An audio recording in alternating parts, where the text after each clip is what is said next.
Could humans ever be venomous? Latest research reveals that humans do have the toolkit to produce venom. In fact, all reptiles and mammals do. The collection of flexible genes, particularly associated with the salivary glands in humans, explains how venom has evolved independently from non-venomous ancestors more than 100 times in the animal kingdom.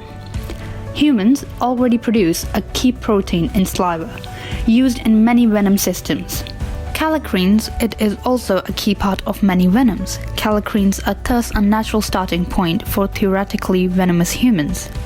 As venom most commonly evolves either a method of defense or as a way of subduing prey.